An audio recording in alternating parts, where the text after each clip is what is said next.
புயல் வெள்ளத்தில் கூட அவர் வந்து நீங்கள் சொன்னீங்க, நீங்கள் பனையூரில் கூப்பிட்டு கொடுத்தாரு. நீங்கள் அவர் சொல்கிற விஷயம் என்னன்னு கேட்டிங்கன்னா, நீங்கள் ஒவ்வொரு முறையும் நீங்கள் சரியான முன்னெச்சரிக்கை நடவடிக்கை எடுக்காமல் நீங்கள் ஒரு நிகழ்வு நடந்த பிறகு அந்த களத்திற்கு போய் அங்கே நின்று நான் வந்து நிவாரண உதவி செய்கிறேன், நான் களத்துக்கு போயிட்டேன் பாருன்னு இந்த கதையை எவ்வளோ நாள் சொல்லுவீங்க? ஒவ்வொரு இடத்துக்கும் வரலாறு காணாத புயல், வரலாறு காணாத மழை.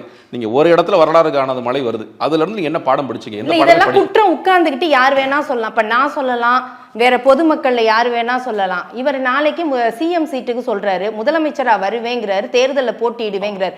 இவர் உள்ள உட்கார்ந்துக்கிட்டு குற்றச்சாட்டு மட்டும் சொன்னா எப்படி இருக்கும்? இன்னைக்கு இபிஎஸும் அதே குற்றச்சாட்டு தான் சொல்றாரு. அதே கட்சி, அதே தலைவர்கள் அந்த மழையில வெள்ளத்துல மக்களை போய் பாதிக்கிறாங்க. அது அரசியல்.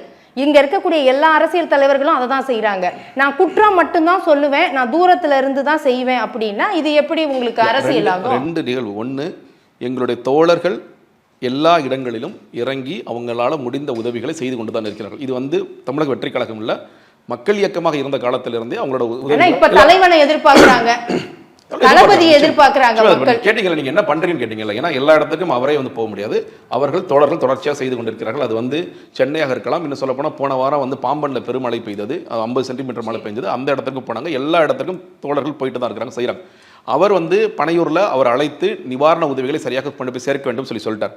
அதற்கு பிறகு நாங்கள் ஆட்சி கட்டளில் இல்லை. அப்போ நாங்கள் இல்லை எதிர்கட்சிகள் நீங்கள் கேட்கின்ற மாதிரி என்ன சொல்ல முடியும்னா, ஏன் இதை கோட்டை ஓட்டுறீங்க தான் கேள்வி கேட்க முடியுமே தவிர, இல்லாட்டி எங்கள்கிட்ட ஆட்சி அதிகாரத்தை கொடுத்துருங்க, நாங்கள் அடுத்த வருடம் இது நடக்காமல் பார்த்துக் கொள்கிறோம்னு அவர்கள் மாதிரி வார்த்தைகளை பேசாமல் உண்மையான முன்னெச்சரிக்கை நடவடிக்கை நாங்கள் எடுப்போம். ஆட்சி அதிகாரத்தில் கொடுத்தா அதே இடத்துக்கு பிளேஸ்க்கு போவாரா? என்ன நடக்குதோ அந்த ஸ்பாட்டுக்கு போவாரா?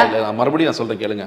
அந்த மாதிரியான நிகழ்வே நடக்க, அதாவது ஒரு முன்னெச்சரிக்கை நடவடிக்கை என்பது நீங்க வந்த பின்னர் ஓடுவது கிடையாது, வருவதற்கு முன்னாடி தடுப்பதா முன்னெச்சரிக்கை நடவடிக்கை. அதற்கு ஏற்ற ஏற்பாடுகள் நாங்கள் செய்வோம் சொல்லி சொல்றாரு.